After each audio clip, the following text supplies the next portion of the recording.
What's up, guys? Thanks for watching the podcast. I truly appreciate it. I would really appreciate a like and a subscribe from you. That helps the YouTube channel grow. And I wanted to drop in and remind you one more thing. If you have any friends, family, or anyone you know looking to buy, sell, or invest in real estate, please have them call me. Get in touch with me via email at blake@blakebaker.net or on Instagram at blakebakerrealestate. Enjoy the episode. Welcome to the Under Contract podcast.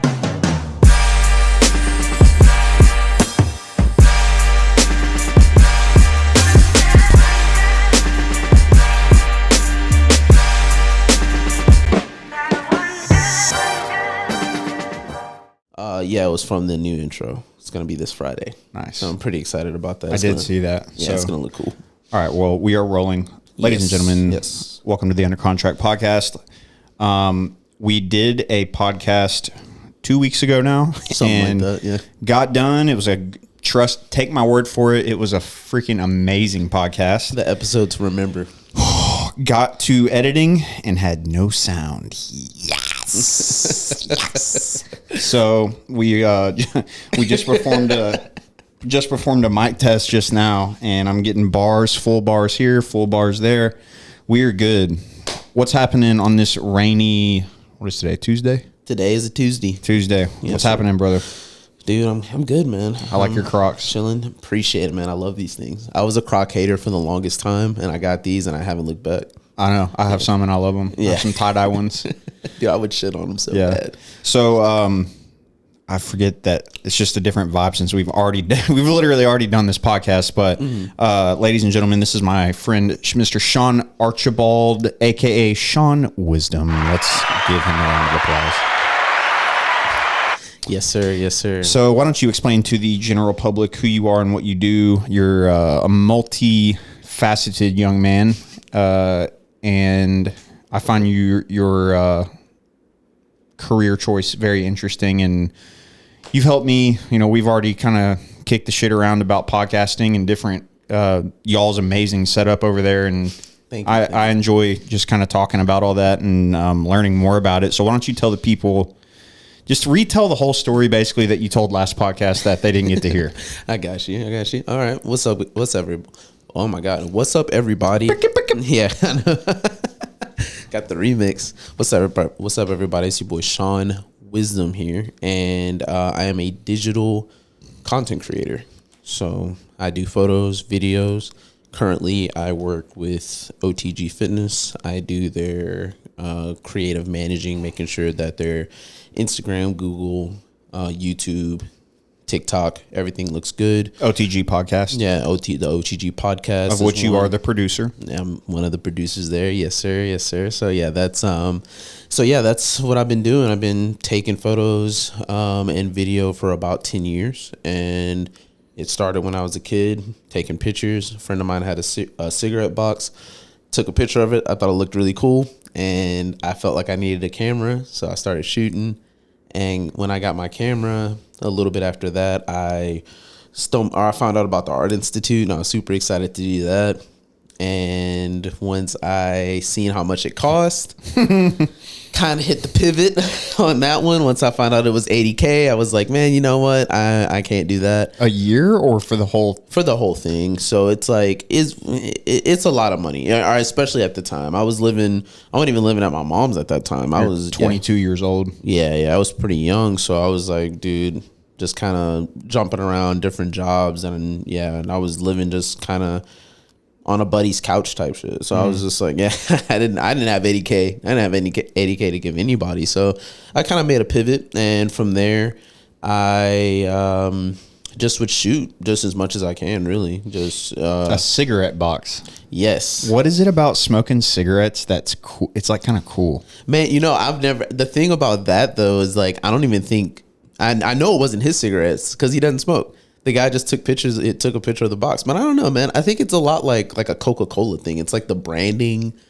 Well, it's like kind of rebellious too. Like you got a guy with a leather jacket on, type cigarette. Yeah. It's like whenever we were smoking cigars the other night, I just felt like 8% cooler. Oh yeah, I feel super cool when I'm smoking. I feel like a mob boss. I feel like I'm supposed to be like an extra in Goodfellas or something. And here I am. I'm like, I don't even really smoke cigars. And then I look down and it's gone. Yeah, gone. It was good. Dude, yeah. Sometimes they'll catch me though. Like, I'll smoke them too fast, and yeah, I'll just be like, I'm not feeling great. Accidentally inhale a little bit and get a little buzz. There you go, man. There you go. Yeah. But yeah, that was basically it. Just didn't. I started shooting, just kind of everything, just general purpose, just whatever I can get in front of and just take pictures of to practice more and more. Was where I started, and then people started paying me, and I was like, oh man, this is crazy. I can get money for this. This is wild. So yeah, it was I started off just with a lot of like I said, car photography. Then it was just kind of general, whatever I can shoot. So I would try to get into as many events as I possibly can, quinceañeras, weddings, things like that. And once I found like shooting fitness was the one that really kind of took me off. I think I started shooting more fitness, and man, things have just been kind of good ever since. Really shooting more fitness, and then I wanted to niche down a little bit more because I feel like it's good to shoot a lot of things, but that can also kind of put you in a little bit of an issue, sticky situation. So I think that you should shoot most things. I don't think you should just be like, oh yeah, I'll just shoot everything, because then you're shooting like some real estate and you don't even have the gear or whatever to do it, or you don't really have the know-how, so you're not really able to deliver the product that would be necessary for the gig. So I think shoot most things, and then have friends that shoot, the other things that you don't have the, all the expertise in. So you can just be like, hey man, I can't shoot it, but I know a guy, So, I started shooting fitness, and then I wanted to kind of niche down a little bit more.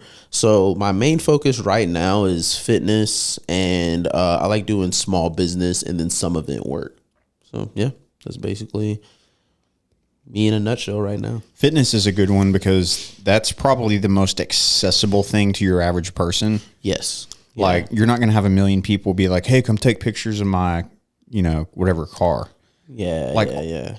A lot, like, working out is at the height of popularity now. Like, most people hit the gym a little bit, I feel like. Yeah, exactly. And, I mean, you do have your people, like, it'd be pretty tough to like, plant operators, for example. You're working 14-hour days. Okay, you cut those people a break. But I feel like, I don't know, especially with Instagram, like everybody wanting to be an influencer nowadays.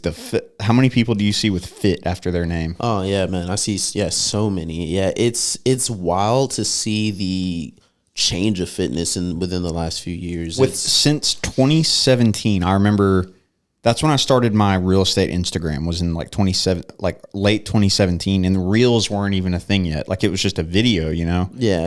And how much has changed just since then? Yeah, very true. It's social media just in general is just such.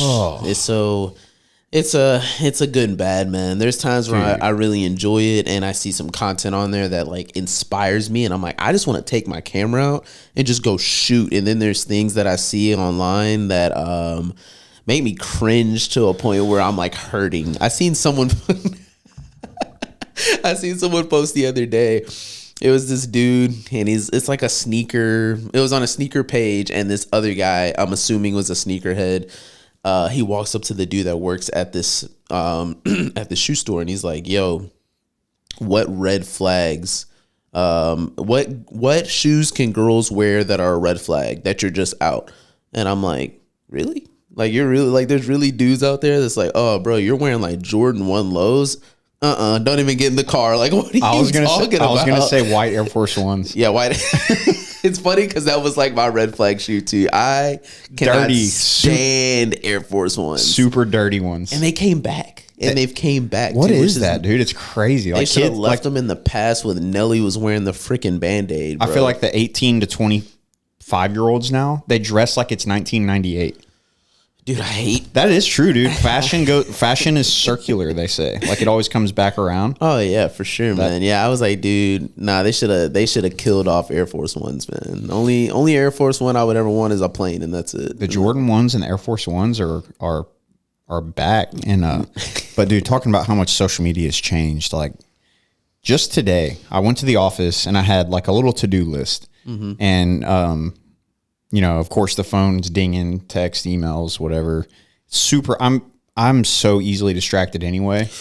Well, then like somehow just mindlessly, I just open Instagram, dude, for like 20 minutes. And then I look up and I'm like, what am I doing? Oh yeah. And then it's that explore page. Whoever came up with the explore option. Oh man, cut them a million checks. Yeah, sir, God. Dude. Yeah, like I think that started almost with TikTok. How that was the allure of TikTok off jump, because it was like curated to your liking, what you mess with. If you like fitness, you like photography, you like cars, you're probably gonna see a lot of this on your For You page. It's a slot machine, dude. They have hacked our brains into.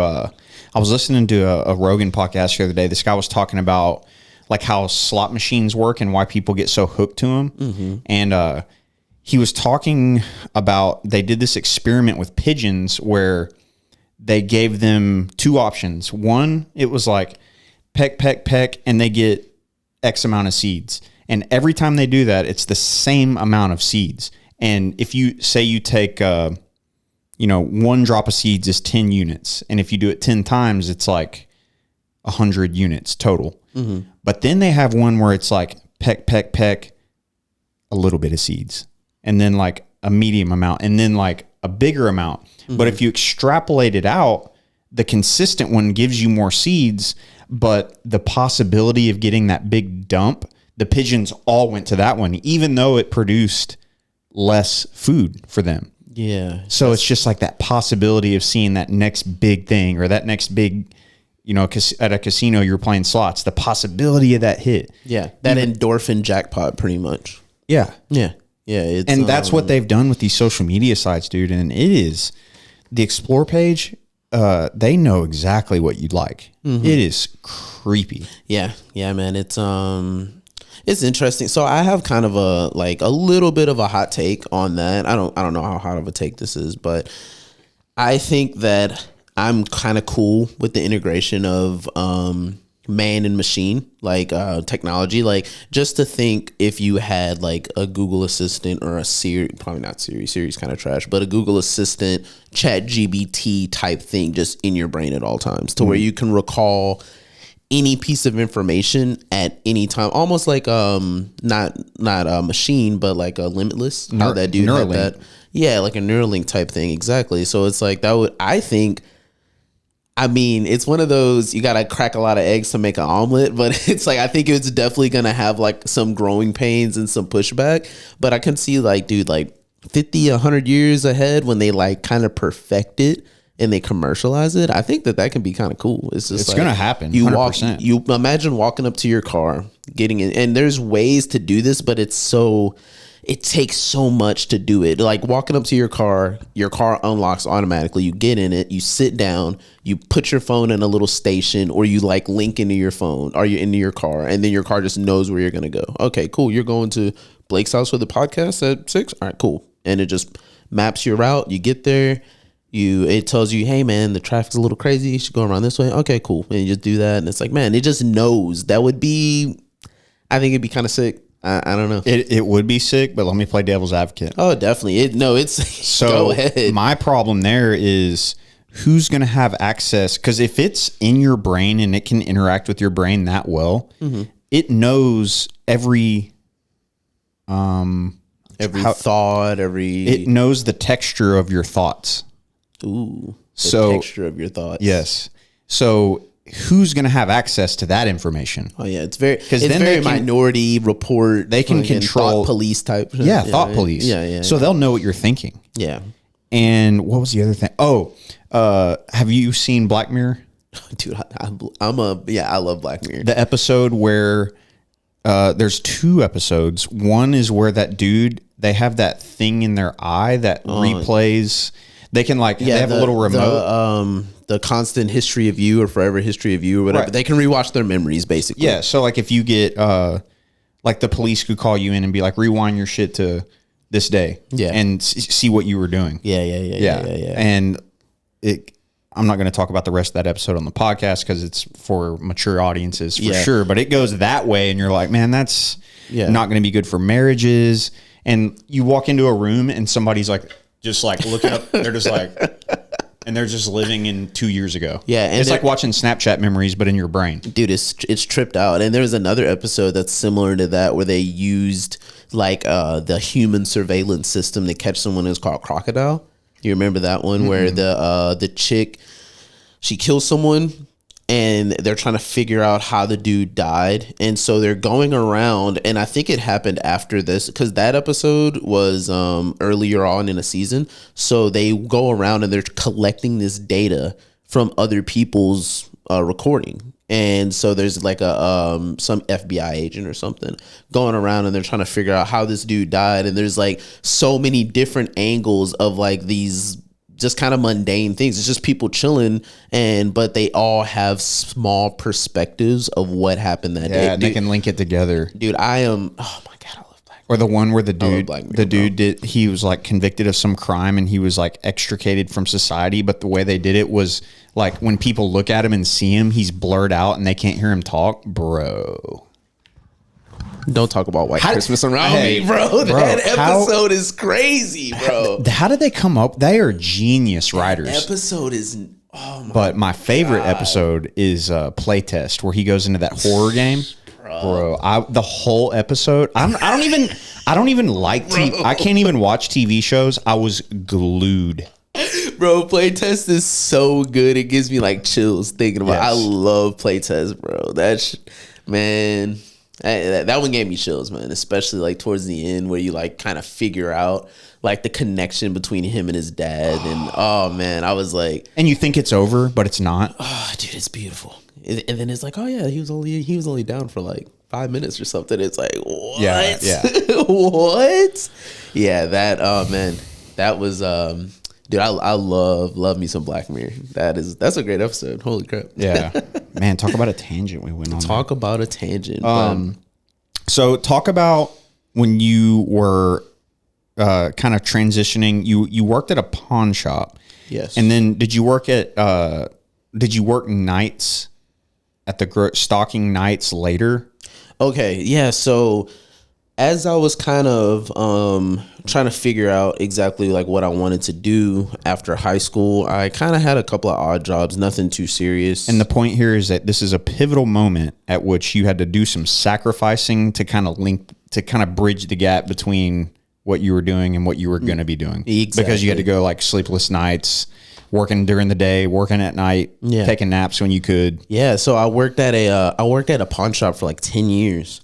And things just kind of went south there. And so when I don't know if this happens with like if this has ever happened with you, but sometimes when you get in at a small company or something like that, you get that like family vibe and you get like really invested, really emotionally, physically invested. So that's how my office is, honestly. Yeah. So I left there, and when things went the way they did, it was just like, man, I was pretty just kind of lost. And so I left knowing that I really wanted to pursue photo and video. I had went part-time. I was full-time there for the longest time.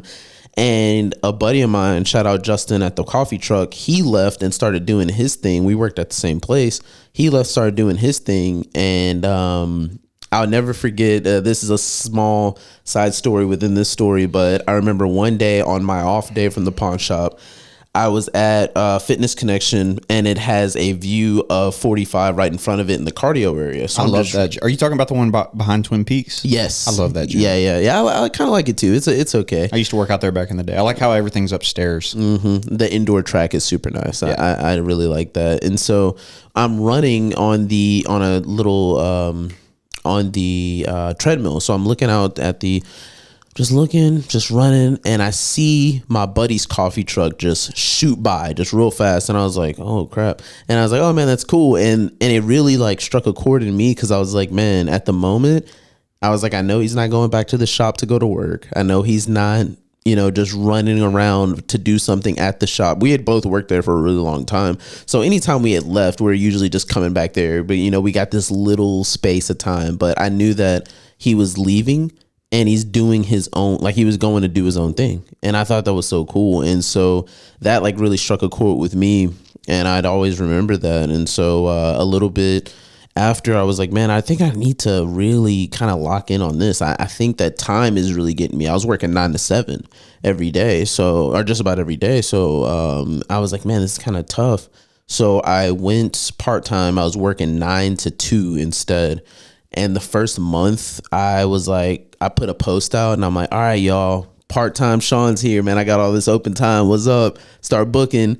Nobody booked. It was just straight crickets. It was straight crickets. And I was like, it was scary, but then it hurt. It really hit when that first that first part-time check came in, and I'm like, oh, this is what I make now. And it's like, it made it a lot more realistic, but I was like, okay, it's all good. This next month I have a wedding coming up. So I was like, man, we're good. It's all good. And then next thing you know, like leading up to that month, book. Like every day that I was open, people were just booking like crazy. And I was like, whoa, this is wild. So after that month, it was super busy, but I realized that it was time to make the jump. So I was like, okay, what I'm gonna do, I still need some type of steady job. So I decided to work nights. So I worked nights at Kroger's for a while. And the time that I was working nights there, I was still trying to book, still trying to shoot, but it was tough because working nights is just hard. If you never worked nights before, it's pretty tough. And so from there, I had a video that I posted with Justin from the coffee truck, and actually Phil was in the comments, and he was like, hey man, we're actually looking for a creative manager. What's up? So I went over there, met with him. We got together on a schedule, and I was like, hey man, but I do still need this other job at Kroger's, at the time. He's like, all right, that's fine. We'll, see how it all works. So for, I think like 2 or 3 months, we were doing I was doing half OTG, half Kroger's. So I would work at Kroger's at night, and then I'd work there from 11 to 8, somewhere around there. And then I would get off and go to OTG until I fell asleep or something. I'm like, I'm like in the chair, editing. And then I would just kind of fall out, and I'm like, oh, wait. No, I'm still editing a podcast here or something. So we made it work for a while, and it was miserable. It was tough. I was highly, highly caffeinated. I was drinking coffee and it was so bad that I would drink 2 energy drinks at Kroger's, and then I'd get off and still drink a coffee, and I'm still dead tired. It was not great, physically and mentally, but man, once it was over, man, it was fantastic, man. It was crazy. I was like, this is wild. And so I stopped working there, started working at OTG full time, and now I've just been working OTG and booking my private gigs here and there, and still trying to grow my own thing. So yeah. So you do weddings and that type of thing?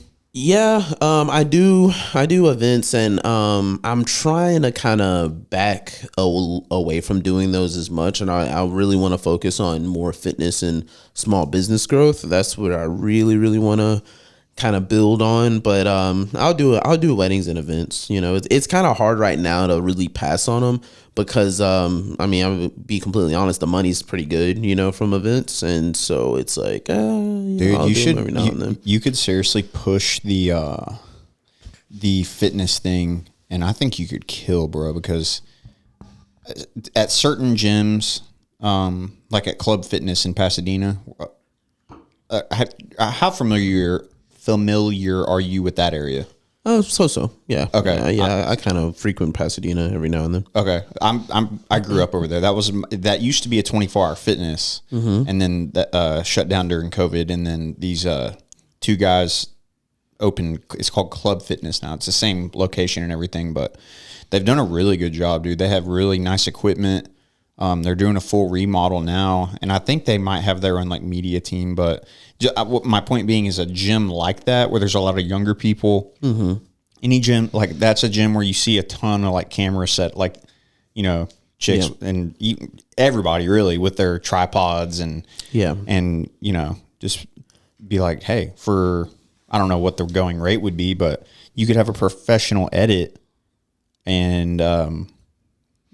Say if you have someone who does personal training online, or something, that would be something I'd be interested in for sure, because that still fits into that small business area. And I've been to Club. It's nice. It's a really cool gym.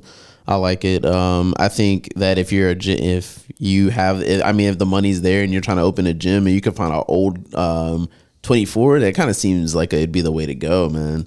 And it's all the same equipment. Yeah. It's like a lot of all the cardio equipment's the same, but they did, they took some of the equipment from 24 and they just like repainted it, I think. Okay. And, but then they brought in, that's my favorite gym to do legs. I love hitting legs there because they have the pendulum squat. They have a couple hack squats. Okay. Like crunch. I love crunch, don't get me wrong, but the only problem with that freaking gym, dude, is they have one of everything. So like yeah, that Smith is kind machine. of annoying. I was trying to hit some incline bench yesterday and on the Smith machine. And this lady was just camping on there, dude. She was like, she did like a set of rows on there, and then she'd get the bench and she was doing legs, and then she'd move the bench out of the way and was doing this and that. She literally for 35 minutes. Yeah. And I'm like, like club has 3 of those in a row.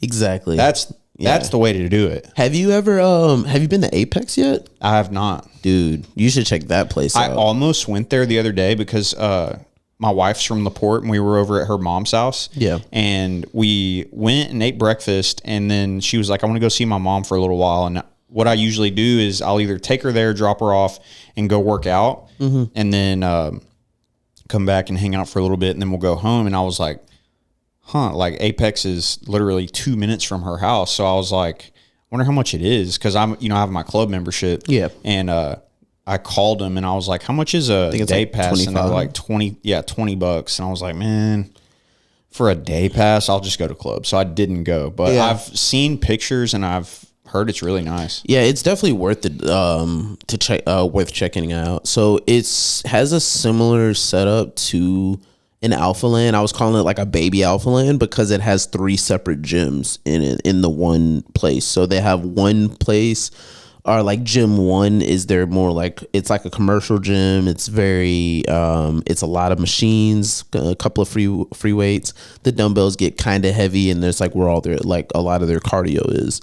And then they have a room on the outside of that, on the other side of that, and it's like plyometrics. You can, has that little slant you can run up and run down and whatnot. And then it has another gym, and that one's the more like bodybuilder centric. The weights are heavier in there, the room's darker, the room's actually warmer, and the music's different and stuff. So it's pretty cool. I really liked it. And then the amenities that they have are pretty neat. They're growing onto it and expanding it. It's neat. Dude, this morning I went to the Crunch. I walked in and I have my headphones in, and it's always super loud in there, you know? Yeah. And it's like some kids bop music. Bro. So I walk in and there's a line of treadmills, and there's like, they're all taken. And I didn't think, I just kind of was in my own little zone. I go to the end and I get on the treadmill and I start walking, and I look over, they have a freaking Bluetooth speaker this tall. And I realized they're having a class on the treadmill in the middle of the gym. And they're playing like, every time we touch, I get this feeling. And they're like, come on, coach, let's go. Get that incline up, come on. That's insane. Dude, yeah, it sounds like, about right though. And I heard that and I was like, oh my God, they can't have like a separate room for this? Man, yeah, that's pretty tripped out. It sounds like just kind of like like a sensory overload. Just Bro, like, dude, there's too much going on right now. That's pretty good. That's pretty good, man.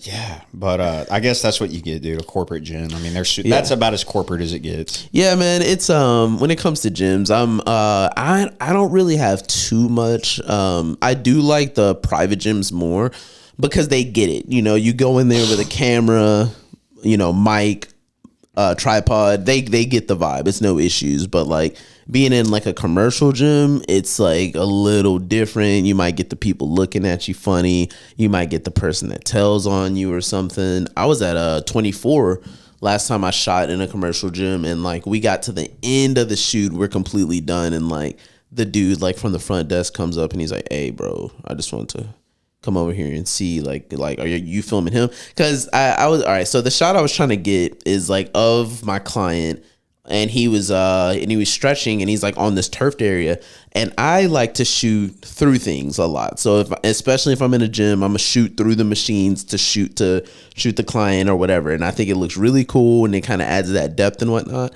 And I'm like behind like the elliptical shooting my mans. So yeah, the dude comes up to me. He's like, hey, you're shooting him, right? I was like, oh, yeah, no, it's all good. And like, I showed him and explained. He was cool, but it was just like, you would never get that in a commercial gym, bro. Like at a private gym, people are like jumping in like, hey, you know? But yeah, it's a different vibe, but man, they're both fun. Yeah. The only thing I think people need to chill out on is taking pictures in the locker room. That's weird because you never know what you. Yeah, no pictures in the locker room. No. Yeah. I don't. Have you ever watched Sam Sulik? Yes. Yeah. His videos crack me up because like there's just like random people in the video with them, and like some people realize they're on camera and they'll do like stupid little stuff and like try to like get in on it. But yeah, it's just funny to think about that. I just feel like too many people are like butt booty naked in the locker room to be filming in there. Like, bro, that's weird, man. Yeah, I mean, there's a reason that there's like boy locker room, girl locker room. Yeah, so yeah, for sure. But yeah, that'd be pretty crazy to have some like you're trying to just do some content and people are like upset that they're on camera or like or dude, how about people that are like, here's what gets on my nerves when and I don't know if you follow Joey Swole, but he like calls people out for doing this where somebody's like trying to like say there's like a machine over here, you're on it and your camera's way over here and there's like a walkway. Oh, and then they get mad that someone walked in front, and it's like in a public gym, and like everybody pays the same price to go work out there. And yeah, I agree. I think that's goofy. That's the thing. Here's another social media rant for you. It's making people narcissistic, dude. Yeah, because you know, they feel like they're the main character. Yeah, you say you got 100K followers, it just goes to not everybody, but it goes to a lot of people's heads. Like, hey, I heard this one lady on an airplane. She was getting kicked off an airplane, and she was like, everybody was like, get off the plane, like talking shit to her, and she's like, I'm Instagram famous. What are you? And it's like no one really knows who you are except the people who follow you. But yeah, that's pretty sad. It's pretty sad. Yeah. And we have a lack of plumbers, electricians, welders, doctors, lawyers, because I feel like it's such an attention suck for younger kids. Like they want to be like so many, and I'm not saying there's anything wrong with it. Like if you want to follow your dreams and be a YouTuber, but like you ask like little kids and I'm like, I want to be a YouTuber. Yeah. That's going to be a problem later, bro. We're going to need electricians and plumbers. Yeah. That's a tough one because it's like I agree, you know, it's like if I agree and then part of me is like, man, I do like when kids are like, I want to try something different. I want to be creative. I super encourage people to be creative because not everyone's good with tools, you know, not everyone can be a plumber. Not everyone can be a mechanic. It'd be great. We need more mechanics. We need more mechanics that's not busting you over the head every time you just need to oil change. We need that. But it's just like, man, every now and then though, it's like, you know, I hear kids all the time, oh man, I want to be a YouTuber. And it's like, I guess it's like, you almost have to find the nuance in the question. Like what kind of YouTuber? Right. Are you trying to be like trying to be Mr. Beast? Yeah. Are you trying to be this type of YouTuber or that type of YouTuber? It's a strange one though. But I feel like people, how old are you? 30. So I'm 33. So I feel like if you were going to make it as a YouTuber, you never had a better chance than we had because we caught it. I remember YouTube, my first recollection of like what YouTube was, I think was in 2006. Yeah, that was about the time it started. And I remember just thinking, YouTube, what is this? And it's like, oh, it's videos, and you could just search any video, and you'd be like, and I was like, oh, whoa, like great. But it never clicked in my head that I could put videos on YouTube. But imagine if you started any channel in 2006. That was, my math is failing me right now. It's going on 17 years ago. Yeah, I said 8 years ago. Yes. I said it with so much confidence too. Yeah, it was like 10 years ago, right? 17 years ago. So imagine 17 years of content. Yeah. Like you don't have kids starting now, it's more of like they're a needle in a haystack. Like there's so many people trying to do it now. Yeah. I just feel like we saw, like I literally I remember we didn't have a computer I think in first grade, we got a compact computer, still no internet. Like you had to buy a CD-ROM and like buy games. I remember that. And then we got dial-up internet. But I remember literally getting a computer, and like I knew how to do it because we had computer class at school. Yeah. And we would play Snake on there. And that's really all we had. We had Snake. And I, 33, I feel like we're still young, you know, relatively. But just think about how far we've seen it come in our lifetime. And we're still so young. That's nutty. Super crazy. The fact that when we were younger, it was like a dream for a household, just a whole household, to have computers with internet.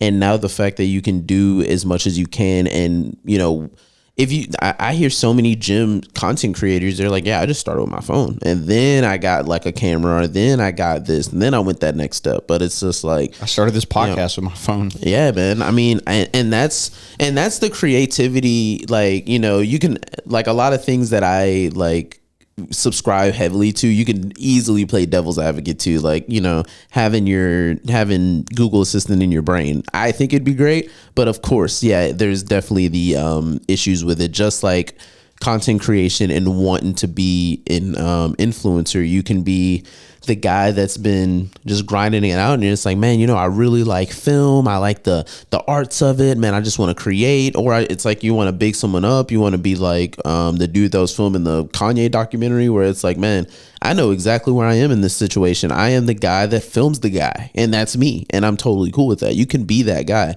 or you can be the person that yells at someone till you're red at the face because they walked in front of you in the front of the gym, like at the public gym. And I think people do that out of like, they don't even really care that much. I don't think they really care that much. Like they're doing your mid set. How can you possibly, if you're really, really working out as hard as you claim you are, you're taking your top down light pictures with all the stupid boom, boom, boom, boom, boom, boom music over it. Like, if you're working out as hard as that, and you have the focus to see someone walk out, like in front of the camera, and you like lose it, you throw your weights down. It's like, were you really working out that hard, or were you just waiting for someone to walk in front just so you can trip out? Well, those people lost their why. They're working out for the wrong reasons. Like, yeah, Sam Sulek, dude. I love the kid. He is like a 65-year-old man in a 21-year-old dude's jacked body, mad young. But he said something the other day. He's like, yeah,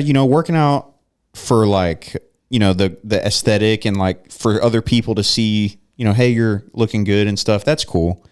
But more often than not, you find yourself more so doing it for yourself, like, cause you're proud of yourself.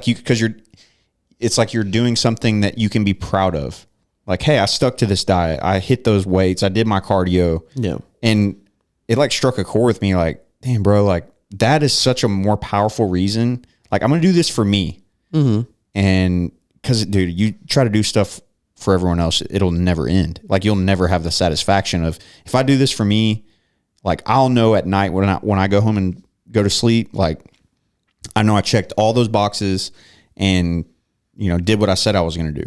And like, for example, say if I say I'm going to go out and run 5 miles, if I at mile 2.5, God, or like say mile 2.5 plus 2.5 would be 5. But say like I go a mile in, I just turn around and come home and only run 2. No one will know. 0 people will know. And it will affect my reputation nil, not at all. I'll know. Oh yeah, mentally it's messing with you all day, and that's just as powerful. Yeah, and at this, but in the same time, actually more powerful, I think. Yeah, and at the same time, if I go out there and get 2.5 miles away from home, turn back around, run 2.5 miles back, got my 5 miles done, then I can go sit on the couch and eat dinner, and my mood will be. Yeah, it'll be elevated. It'll be up there, and I think about that a lot when it comes to like the business aspect of content creation. I think that trying to be as honest and like with people as you possibly can, like I was saying, kind of niche down and like figure out what you can do really well and like really, really stick to that. I think, kind of breaking out and doing, like, if you're a guy that you're a documentary filmmaker or whatever, or you're like an editorial photographer, and someone's like, you're like, hey man, I have a wedding that I'm shooting. You want a second for me? Okay, yeah, I'll do that. I'm just kind of the second guy. I'm not main stage. It's not something I really do, but I'll come and I'll help you out. I'll provide the photos. That's cool. But it's like, if you're a guy that doesn't do real estate photography, and that's like so far off your wheelhouse, but you make a little check off of it, then you probably, I don't think that's right. I think that eventually it'll suck. It's gonna suck. And I think that well, the way to go there would be, yes, I'll do it, but I want to be honest with you, that's not my forte. However, I'm willing to learn, and I'll do as much research as I can. And then you might find somebody that's like, hey bro, that's fine, that's cool. Yes. So because if you go completely the other way, then you'll never like get into new things. Because like for me, that's my version of like doing residential versus commercial. Commercial real estate is something that a lot of people are, oh, I don't do commercial. And it's like, well, if you don't do it, you're never going to do it. Yeah, very true, very true. Yeah, and like I said, I always want to like encourage at least trying it, but just be honest. Yeah, be honest with what you can do and what you can provide, because the something that I'd seen another creator talk about, and it's really struck a chord with me, was the passion over profit thing. It's like, man, are you doing this and that's what kind of like made me want to take a little bit of a step back from doing like events and mainly weddings. Weddings are tough, man. Weddings, like I always tell people that I feel like that's like think of the last level of training or game day for like a sport or like whatever. I feel like that's a wedding for like a photographer or a videographer. I mean, you're going to be up for a majority of the day. You're prepping, if you're doing it right, you're prepping not even just the day of, you're prepping day before, probably the day before that. You're consulting with the clients, making sure they're all good, and you get there. You're shooting. Oh, it's the train. Sorry. So you're shooting a lot and doing all that, and now you have to go home and edit all that. It's like, man, not only that, a wedding is the most single important day that someone is ever going to want to have photographed. Exactly. That is pressure. Yeah. And I've heard I read a Reddit post about a girl who did a wedding.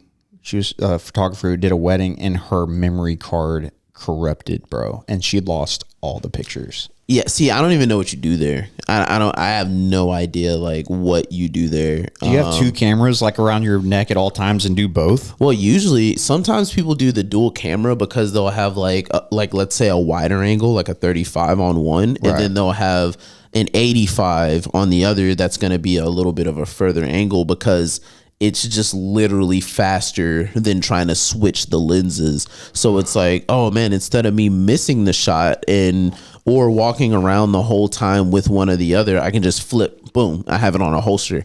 So it's like, yeah, it's cool. The girl who did my brother's wedding, God, that train is loud. Yeah, she had two, like at all times. Yeah, dude, that's the way to go, man. But I don't even know. Like, I haven't experienced. I've definitely have lost footage, or I've had like a technical hiccup and really like kind of fudged some footage. Never a wedding though. Weddings, I've definitely filmed or shot or like had wedding kind of disasters, definitely. But it's like never so much so where it's like I just lost like the whole wedding. Like I wouldn't know what to do. Devastating. I wouldn't know what to do. Cause I mean, I guess you can refund them the money, but I would imagine as the client, it's not even about the money. No, at that point. Hell no. It's not about the money at that point. It's like, I wanted my photos. I wanted this special moment. Dude, I've heard stories of like people losing everything and they had to like piece their wedding together with like iPhone pictures and videos from like the guest. Luckily, a lot of people have phones and they record everything now to where at least they have that. But man, I just wouldn't know what to do. I'd feel so bad. But like our wedding, we had a no phone policy. Oh, so like during the ceremony. Yeah. I've seen those. So that would have been. Yeah, that would have been kind of. Because that's because the way people are now, they don't think you say you're like the shots down the aisle. And you got people like this. Yeah. Yeah, 100%. And even with the no phone, did you find any people in the wedding at the wedding that had their phone out during that time though, or was it just all? If they did, they got it past me. I was obviously preoccupied. You're like up there, like, hey man, hey, put the phone down.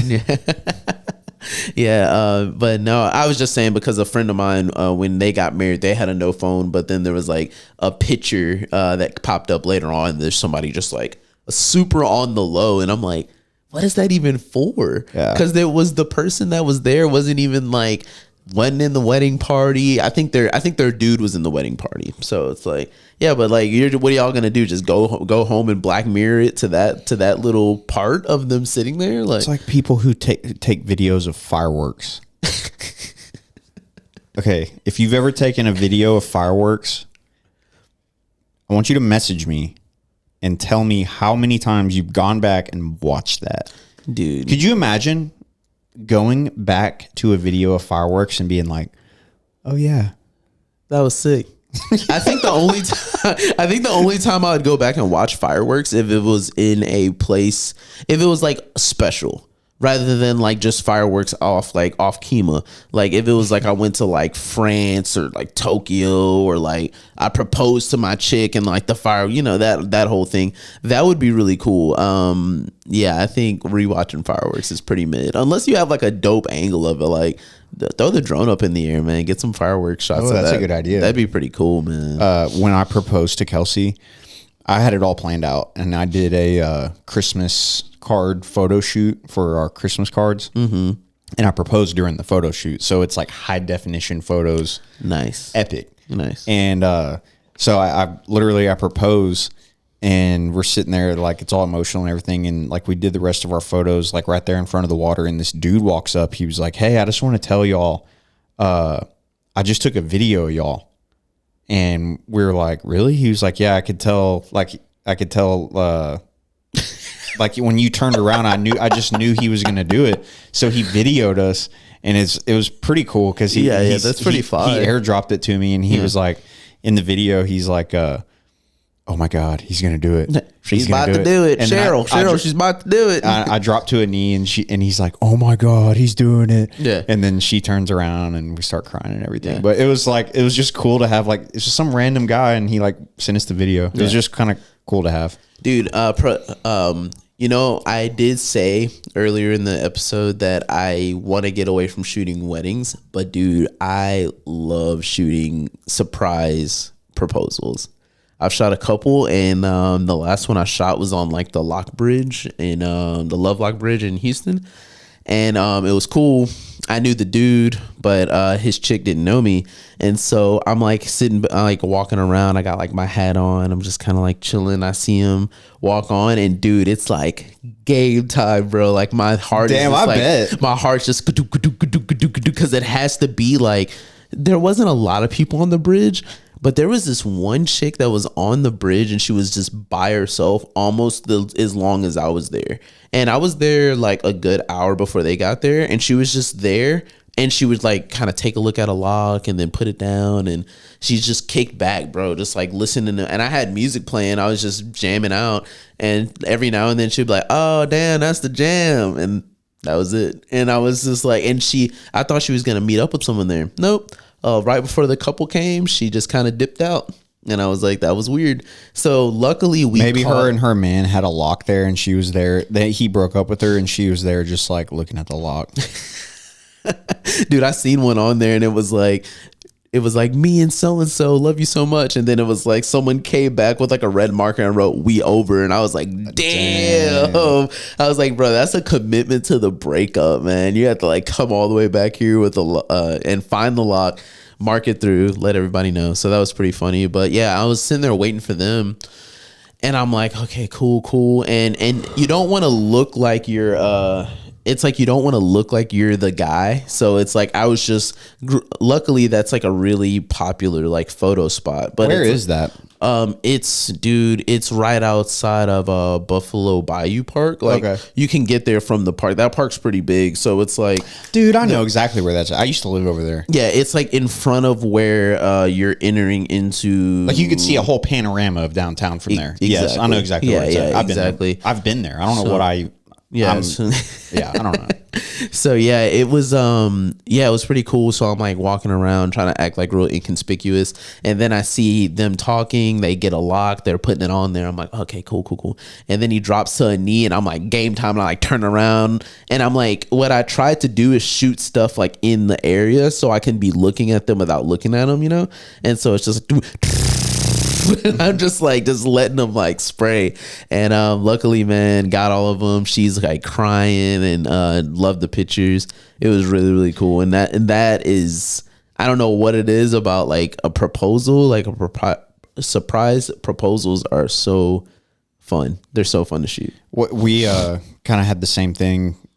She pretty much just held the thing down and took a bunch of photos as Kelsey was turning her. So like how it was she told Kelsey to turn around, and I was gonna like hug her from behind. So she was like, okay, Kelsey, turn around and look the other way. And I got down on a knee and got the ring out.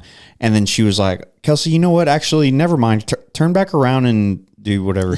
So she just took a million pictures as Kelsey. So Kelsey's like turning around. Yeah. And then you see her look, and then you see the moment she realizes, and her whole face just goes white, and she's just like, and you see, and then she's crying, and I was crying, and yeah, bro, yeah, dude, that's crazy feeling. Talk about your heart beating out of your chest. Yeah, I can imagine, dude. Man. On the whole photo shoot, because we did it at Memorial Park. Okay. And we walked around. Beautiful spot. In December. So it was like Christmas lights and stuff, you know. But we walked around taking photos for like 30 minutes beforehand. And I wasn't 100% sure when it was going to go down. Yeah. And then whenever we walked up to the lake, and it was like a nice, like, I guess it was concrete, like, little area to where I could take a knee and not get my knee wet, because it was like everywhere else was grass. Yeah. But yeah, that whole 30 minutes leading up to that, I was a wreck, dude. Yeah. And then finally we get to where, and she kind of like winked at me, and I was like, okay, here we go. Yeah. Oh, man. Damn. Even though did you know like leading up to it that she was going to say yes? Like, of course you get the ring and everything, but like, I was pretty confident.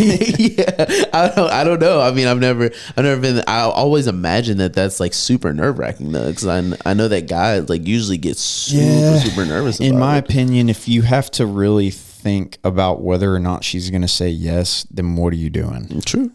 Very true. Kind of my stance on it. Very true. It's still nerve wracking nonetheless, though.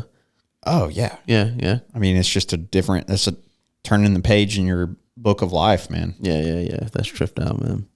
That's tripped out. Yeah, like I said, shooting proposals, it's pretty fun. I really like those. I think I like the mystery of it almost. Like you kind of like show up. Is she gonna say yes? Yeah. Oh, well, no, not even that. But like the mystery of like them not knowing who you are, like why you're there or something. It's just like you're the photographer. Oh yeah, we're just taking whatever pictures. Dude, we're doing whatever. And it's just like you kind of like get to play this little character. I think that's kind of cool. You're undercover. It's like you're a PI, but what is it? Private investigator. You're a private photographer. You're a PP. Yeah, there you go. There you go, that's man. Dope.